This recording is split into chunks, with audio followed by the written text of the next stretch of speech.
يقول نصيحة لمستخدم الانترنت والجوال، الايفون والايباد والأجهزة هذه، البلاك بيري والتويتر والفيسبوك، هذه من أعظم الفتن على الإنسان.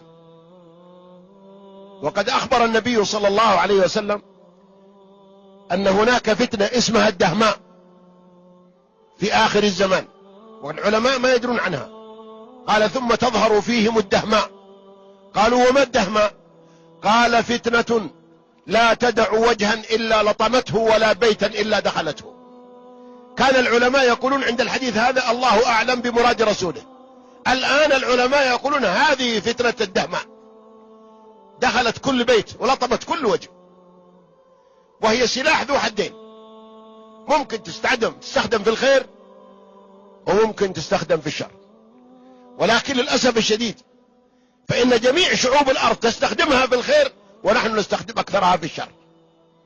افتش جوالات كثير من الناس تجدها مقاطع خبيثة، وتجدها رسائل غرامية خبيثة، وتجده يدخل في المواقع المنحرفة والمحرمة، وتجد البنت كذلك تدخل، حتى وقعت الفتن وحصل الخلل الاجتماعي والانحراف الأخلاقي، وذهب الحياء، بل انعدم عند كثير من النساء. المرأة ما كانت تكلم رجال، الحين لا، تكلم الرجال عادي، وتقول كذا أنا على علاقة بشاب. إيش معنى علاقة بشاب؟ يعني على زنا، وركبت مع شاب.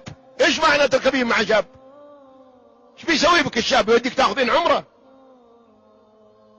أين الإيمان؟ أين الحياة؟ لا إله إلا الله. لقد اخترقت أعراضنا وأخلاقنا بسبب هذه الوسائل. ألا فليتق الله كل إنسان، وليعلم أن الله يراه وهو في الليل في غرفته على الإنترنت يدور المواقع الخبيثة علشان يراها. ما أحد يراك لكن الله يراك.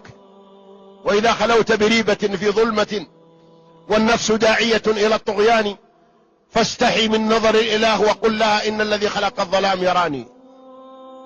يستخفون من الناس ولا يستخفون من الله، وهو معهم إذ يبيتون ما لا يرضى من القول، وكان الله بما يعملون محيط.